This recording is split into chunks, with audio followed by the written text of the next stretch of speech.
میں لمبی چوڑی بات کو بیچ میں نہیں کرتا، صرف ایک بات کہنی تھی کہ اس زمانے کے اندر مکہ مکرمہ کا نام آتا ہے، اس زمانے میں فلسطین کا نام آتا ہے، ایک نام اس زمانے کے اندر مصر کا تھا جو اس زمانے کا تمدن والا ملک، جلوے والا ملک، وہاں کی حکومت، وہاں کی تعلیم، وہاں کی تہذیب، وہاں کا کلچر ساری دنیا کے اندر مانا جا رہا تھا، اس سے بڑھ کر کوئی ترقی یافتہ ملک اس زمانے میں نہیں۔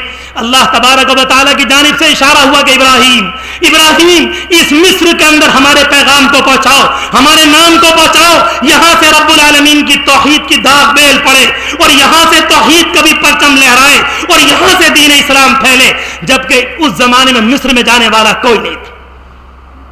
آپ ذرا سوچیں، جو مثال میں نے پیش کرنے کی کوشش کی وہ صرف اس لیے تاکہ یہ معلوم ہو کہ رب العالمین اپنے کام کو کیسے کیا کرتا ہے۔ بہرحال اللہ تبارک و تعالیٰ نے حضرت اسحاق علیہ السلام کی اولاد میں برکت دی، ان کے حضرت یعقوب ہوئے، حضرت یعقوب علیہ السلام کی اولاد میں برکت دی، ایک بیوی سے حضرت یوسف اور ان کے بھائی، اور دوسری بیوی سے تقریباً 10 بھائی، یہ کل ملا کر 12 ہوتے ہیں۔ اب رب العالمین کے نظام کو سمجھو، جوانوں آپ سے کہہ رہا ہوں، کالج کے پڑھنے والوں، دہلی کے مہمان آئے ہوئے جتنے بھی ان سے کہنا چاہتا ہوں، ذرا ذہن کو کھول کر خدا کی طاقت کو سمجھو کہ رب العالمین کس طریقے پر فلسطین سے لے کر مصر تک اپنے پیغام کو، اپنے بندے کو پہنچوانا چاہتا ہے، اور اللہ جب کرنے پر آتا ہے تو دنیا کی تمام طاقتیں دھری رہ جاتی ہیں۔ یعقوب علیہ السلام کے بچوں میں حضرت یوسف علیہ السلام بھی ہیں۔ اب اللہ کے نظام کو سمجھو کہ ان بھائیوں کے اندر ایک حسد ہوا، ان بھائیوں میں اختلاف ہوا، یوسف علیہ السلام کے بھائیوں نے اپنے بھائی یوسف سے حسد کیا اور نتیجے کے اندر یہ بات طے پائی، ابا جان ان سے بڑی محبت کرتے ہیں، ابا جان ان کا بڑا خیال کرتے ہیں، ابا جان ہم کو لفٹ نہیں دیتے، ان پر توجہ زیادہ کرتے ہیں، ایسا کرو ان کو قتل کر دیا جائے یا ان کو ابا جان کی آنکھوں سے دور کر دیا جائے تاکہ نہ رہیں گے، یہ نہ ہوگا بانس نہ بجے گی بانسری، یہ بالکل ختم ہونے چاہیے۔ یہاں سے رب العالمین کا نظام چلنا شروع ہوتا ہے۔ مسئلہ کیا ہے؟ مصر میں اللہ کے دین کو پہنچانا۔ بھائیوں نے کام کیا کہ وہاں سے مشورے کے بعد یہ بات طے پائی کہ مارو نہیں بلکہ دور کسی کنویں کے اندر پھینک دو، گئے اور جا کر کنویں کے اندر پھینک دیا، چلے آئے ڈال کر۔ قرآن کریم کا بیان ہے کہ ان کو ڈال کر چلے آئے۔ یوسف علیہ السلام اس زمانے میں معصوم بچے ہیں، کچھ نہیں بولے، کس کو ڈال لے ہو، کہاں ڈال لے ہو، کیا قصور ہے میرا، میں نے کیا کیا ہے تمہارے ساتھ کہ تم مجھے ویرانے کنویں کے اندر ڈال کے جا رہے۔ اگلی بات سمجھیں، وہاں سے قافلہ گزرتا ہے، قافلے والوں کا پانی ختم ہوتا ہے اور پانی ختم ہونے کے نتیجے میں وہ کہتے ہیں ایک آدمی سے کہ جاؤ یا پانی تلاش کرو جنگل کے اندر جا کر۔ سوال قائم ہوتا ہے پانی یہیں کیوں ختم ہوا، یہیں پر کیوں ضرورت پڑی؟ کیا بات تھی کہیں اور بھی پیش آ سکتی تھی، اس سے پہلے بھی پیش آ سکتی تھی؟ اس کو خدائی قانون کہتے ہیں۔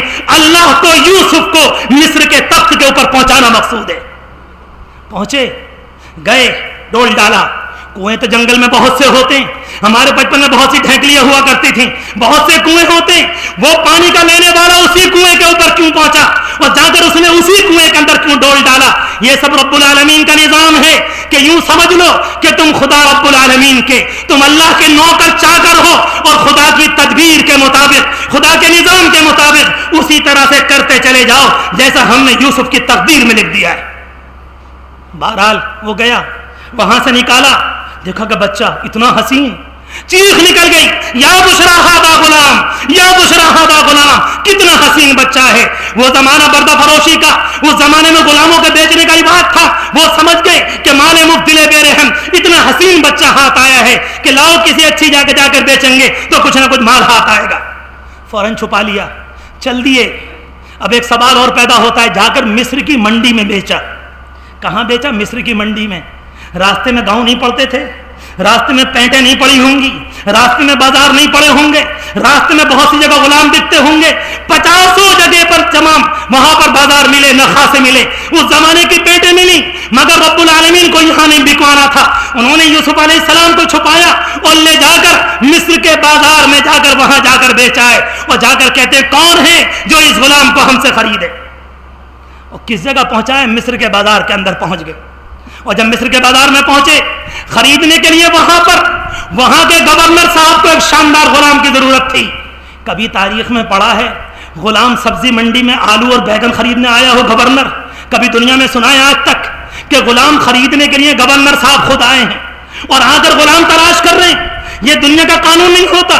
بڑے لوگوں کو بھیجا جاتا ہے, جو نوجوان ہوتے ہیں ان کو بھیجا جاتا ہے, جو ان کے اہلکار ہوتے ہیں, جو ان کے پیے ہوتے ہیں کام کرنے والے, ان کو بازار گورنر بھیجتا ہے. مگر گورنر کبھی خود نہیں آتا.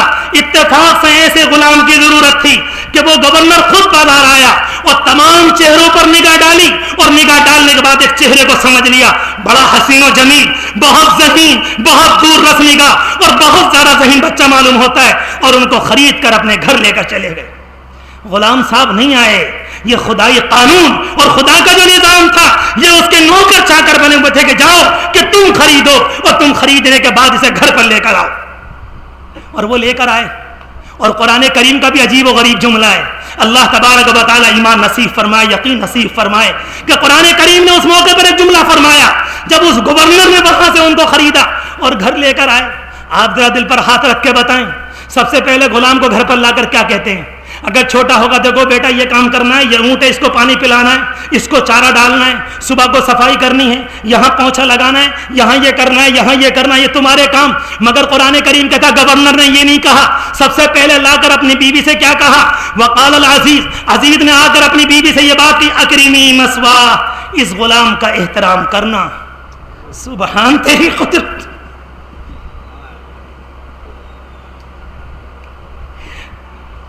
اس کو کہتے ہیں خدائی منصوبہ.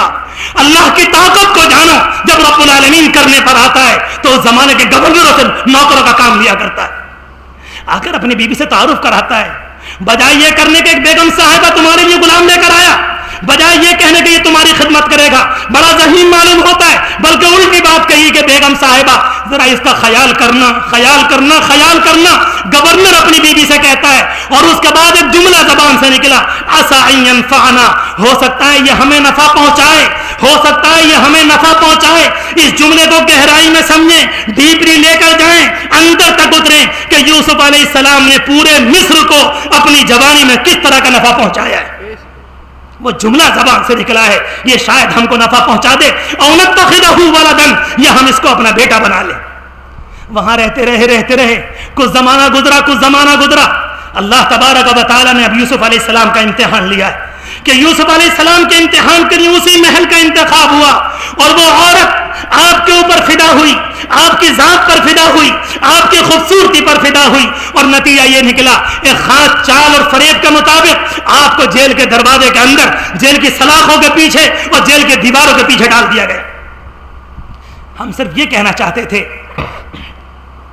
کہ اللہ تبارک و تعالیٰ کو مصر پہنچانا ہے یوسف علیہ السلام کو. آپ جیل میں پہنچ گئے, کچھ زمانے رہے. آتا ہے روایات میں تقریباً 9 سال آپ نے جیل میں گزارے. 9 سال کا عرصہ ہے کہ جیل کے اندر آپ وہیں پر رہتے رہے. اور اس کے بعد اس زمانے میں 2 نوجوان آئے اور آ کر اپنا خواب بیان کیا. کہا کہ حضور آپ بڑے شریف معلوم ہوتے ہیں, انا نراک من المحسنین, بڑے نیک معلوم ہوتے ہیں, بڑے پارسا معلوم ہوتے ہیں. آپ کا دامن, آپ کی آنکھیں, آپ کے ہونٹ, آپ کا کردار, آپ کی زبان شرافت کے پتلے معلوم ہوتے ہیں. افتنا, ذرا یہ بتلا دیجیے, ہم نے خواب دیکھا ہے, ایک انسان یہ کہتا ہے کہ میں بادشاہ کے لیے شراب نچوڑ رہا ہوں, اور ایک انسان یہ کہتا ہے میرے سر کے اوپر ٹوکرا رکھا ہوا ہے, اس میں روٹیاں ہیں اور پرندے اس سے چن رہے ہیں.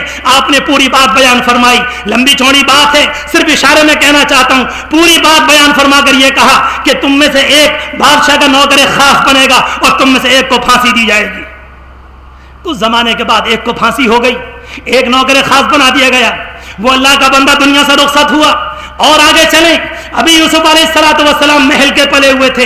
رب العالمین کو تقوی کا امتحان لینا تھا, رب العالمین کو صبر کا امتحان لینا تھا. جیل کی سلاخوں کے پیچھے ڈال کر اس تخت کے لانے سے پہلے ابراہیم یوسف علیہ السلام کو ایک خطرناک آزمائش سے گزارا گیا, تاکہ تم اونچے نیچے حالات کو سمجھو, تاکہ تم وقت کو سمجھو. محل کے اندر رہ کر محل والوں کی زندگی کو دیکھا, جیل کے اندر رہ کر تم نیچے والوں کی زندگی کو دیکھو, کیونکہ آنے والے وقت میں تمہارے لیے نبوت مقدر ہے اور نبی دونوں میں کام کیا کرتا ہے. محل کی زندگی میں رہ کر تم نے بڑوں نوابوں کی زندگی کو دیکھا, اور جیل کی سلاخوں کے پیچھے رہ کر تم نے چوروں کی, اچکوں کی, بدماشوں کی, لفنگوں کی زندگی کو دیکھا. اب نتیجہ یہ ہو گیا تم پکے تیار ہو گئے. اس زمانے میں اللہ نے اس زمانے کے بادشاہ کو ایک خواب دکھلایا, اور بادشاہ خواب میں یہ دیکھتا ہے کہ 7 گائیں موٹی اور 7 گائیں دبلی پتلی, اور یہ موٹی گائے 7 دبلی پتلی گایوں کو کھائے چلے جا رہی.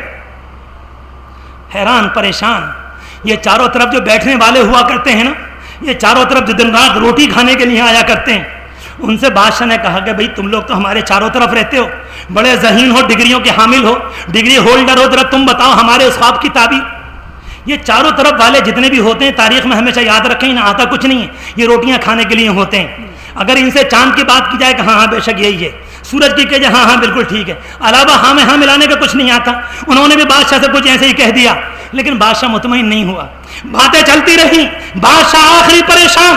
اس زمانے میں اس کی زبان پر ایک بات آئی اور اپنی پریشانی کا اظہار کیا، اور اچانک اس نوکر نے جو ساقی خاص بنا ہوا تھا اس نے سنا، کہا کہ حضور حضور حضور میری بات سن لیجئے، مجھے ذرا جیل کے اندر بھیج دیجئے، میں بتلاؤں گا خواب کی تعبیر۔ ایک پارساں، ایک پتلا، ایک مجسم سچائی، ایک شرافت کا پیکر آج جیل کی سلاخوں کے اندر موجود ہے۔ ہم نے خواب دیکھا تھا، اس نے تعبیر بیان کی، بالکل سچی نکلی۔ آپ کے خواب کی تعبیر وہ انسان ضرور بتلائے گا۔ بادشاہ نے کہا کہ جاؤ اور جا کر ان سے معلوم کر کے آؤ۔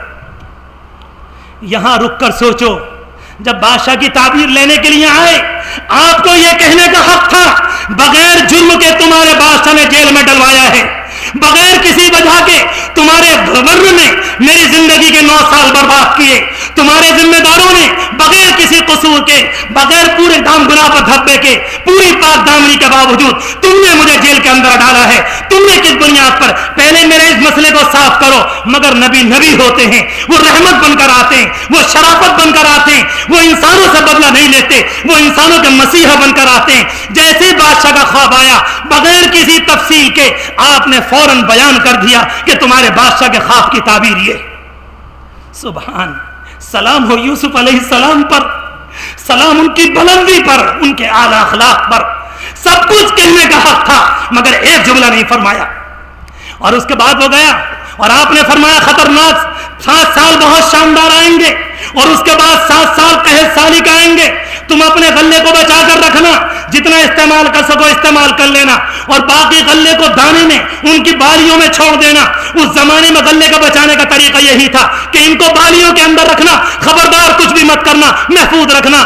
سلام یوسف علیہ السلام پر، خواب کی تعبیر بتلائی اور ملک کو تباہی سے بچانے اور قحط کا نشانہ بننے سے اس کا سبب بھی دے دیا۔ جس زمانے میں امت، جس زمانے میں انسان نبیوں کا خون پیا کرتے ہیں، اس زمانے کے اندر نبی انہیں دعائے رحمت سے نوازا کرتے۔ جب آئے اور آ کر پوری بات بیان کر دی، وہ سمجھ گیا کوئی اللہ کا بندہ ہے، کوئی ذہین ہے، کوئی زیرک انسان ہے، کوئی بڑے خاندان کا ہے۔ فوراً شاہی گاڑیاں بھیجی گئیں، نکالا گیا۔ جیسے وقت آیا، اب یہاں پر یوسف علیہ السلام پورے وقار سے کہتے ہیں، پورے وقار سے، ما بال النسوۃ اللاتی قطعن ایدیہن، ان عورتوں کا مسئلہ بتاؤ جنہوں نے اپنی انگلیوں کو کاٹا تھا، اس عورت کا مسئلہ بتاؤ جس نے میرے اوپر تہمت لگائی اور الزام لگایا۔ رسوا کرنا مقصود نہیں ہے، کل کو جب دعوت میں کھڑے ہوں گے، دین کا پیغام لے کر کھڑے ہوں گے، اسلام کی دعوت لے کر کھڑے ہوں گے، دنیا کھڑے ہو کر کہے گی یوسف آپ دین کی دعوت دے رہے ہو، کل عورت کے الزام میں جیل کی زندگی گزار کر آئے ہو، آپ یہ چاہتے تھے کہ الزام کی صفائی ہو جائے، کل میدان میں آنے سے پہلے کوئی یوسف کے دامن پر انگلی نہ اٹھا سکے۔ بادشاہ نے کہا کہ ٹھیک ہے۔ بادشاہ سمجھ گیا عدالت کے قبضے کے باہر کی بات ہے۔